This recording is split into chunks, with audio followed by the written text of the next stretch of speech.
Pernahkah kalian merasa cemas ketika akan mengambil keputusan besar? Atau pernahkah kalian merasa hampa meskipun sudah melakukan tren terbaru? Dalam video ini saya akan membedah pemikiran seorang Soren Kierkegaard yang nantinya bisa membantu kita dalam menjawab mengapa perasaan-perasaan itu muncul dan bagaimana caranya kita hidup sebagai manusia yang autentik. Izinkanlah saya memperkenalkan diri terlebih dahulu. Saya, Patricia Maria Delisabeth Dunbui, biasa disapa Tasya. Saya merupakan mahasiswi dari program studi sastra Inggris, Fakultas Hukum dan Sosial Humaniora, Universitas Flores. Video ini merupakan proyek filsafat dalam mata kuliah pengantar filsafat, diampu oleh Bapak Agustinus F. Pascalino S.Phil M.Hum.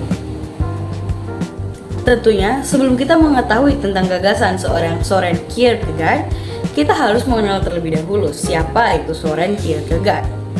Soren Abaye Kierkegaard lahir di Copenhagen pada tanggal 5 Mei 1813. Ia tumbuh dalam bayang-bayang sang ayah, Mikael Pedersen, seorang religius namun melankolis setelah ditinggal mati oleh istrinya. Kierkegaard menyebut tentang depresi keluarganya sebagai gempa bumi besar. Hal ini adalah sebuah beban batin yang nantinya mendorong Kierkegaard dalam mencari makna hidupnya lebih dalam lagi. Titik balik krusial seorang Kierkegaard terjadi ketika ia memutuskan pertunangannya dengan Regina Olsen.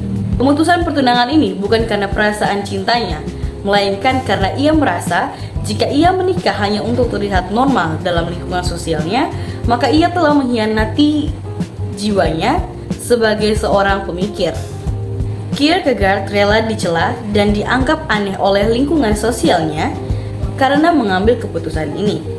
Hal ini menunjukkan bahwa dalam mengambil sebuah keputusan besar, tentunya kita harus memiliki nyali yang besar juga. Sekarang, mari kita bahas tentang gagasan filsafat seorang Soren Kierkegaard. Kierkegaard mengajarkan bahwa manusia berbeda dengan benda mati. Tentunya kita semua paham. Di sini dimaksudkan benda mati hanya ada, namun tidak bereksistensi. Hidup kita manusia bukan barang jadi, melainkan sebuah proyek yang harus terus berjalan. Perjalanan proyek ini terus terjadi oleh keputusan-keputusan yang kita ambil. Ingat, keputusan dan pilihan adalah setir dari eksistensi. Jika kita hanya mengikuti arus atau FOMO, kita sebenarnya sedang mati suri. Karena kita membiarkan orang lain menentukan siapa diri kita. Namun demikian, mengapa memilih itu sulit? Rasa sulit dalam memilih itu muncul karena angst, yang dalam bahasa Denmark yang berarti kecemasan yang mendalam.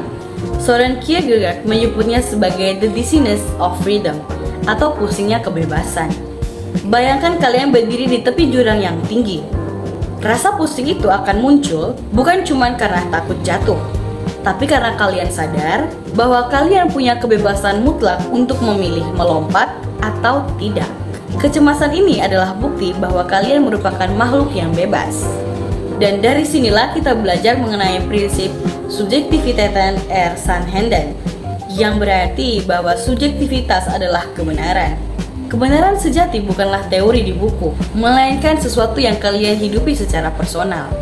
Jika dunia mengatakan A adalah sukses, tapi B merupakan tujuan hidup kalian, maka ambillah keputusan itu meskipun sendirian.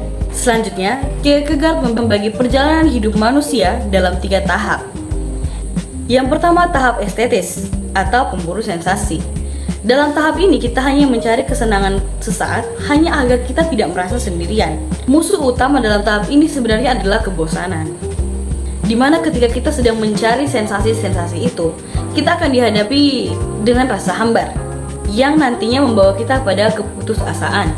Dan hal ini memaksa kita untuk melompat pada tahap hidup yang kedua. Tahap yang kedua adalah tahap etis. Tahap ini hidup bukan lagi soal apa yang enak, melainkan apa yang benar dalam norma dan dalam tanggung jawab kita.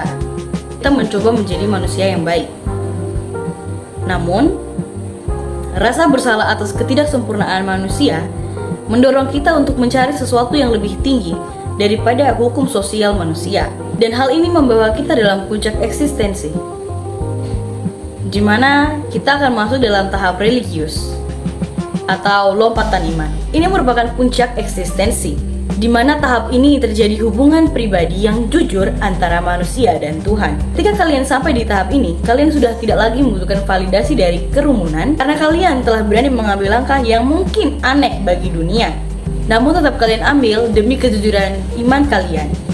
Tentunya setelah kalian mendengar pemaparan sedikit tentang Soren Kierkegaard dan gagasannya, pasti kalian juga bertanya, lalu apa hubungannya dengan kita di masa sekarang ini?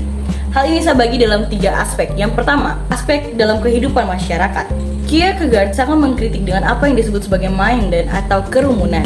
Di era media sosial, kerumunan ini terbentuk sebagai trending topic atau budaya ikut-ikutan, FOMO. Kierkegaard mengingatkan kita bahwa ketika kita terlalu sibuk menyesuaikan diri dengan opini dan pandangan orang lain, sebenarnya kita telah menghilangkan jati diri kita sendiri. Menjadi anti FOMO dalam perspektif Kierkegaard berarti berani memiliki prinsip yang berbeda dari masa lainnya. Bagi Kierkegaard, kebenaran individu tidak ditentukan oleh banyaknya suara mayoritas. Yang kedua, dalam bidang ilmu pengetahuan dan teknologi. Di era kecerdasan buatan dan algoritma, eksistensi manusia sedang diuji. Algoritma media sosial dirancang untuk memprediksi pilihan kita, bahkan sebelum kita memilihnya. Kierkegaard melihat ini sebagai ancaman atas existence of folk. Jika teknologi mendikte apa yang kita pilih, apa yang kita konsumsi, dan apa yang kita sukai, relevansi Kierkegaard di sini panggilan untuk merebut kembali kesadaran kita agar kita tetap menjadi tuan atas pilihan-pilihan kita sendiri di tengah otomatisasi era digital ini. Yang ketiga, dalam aspek sastra Inggris. Sebagai mahasiswa sastra Inggris, kita melihat jejak Kierkegaard dalam gerakan modernisasi. Sebelum Kierkegaard, banyak karya yang berfokus pada alur eksternal, yaitu siapa melawan siapa.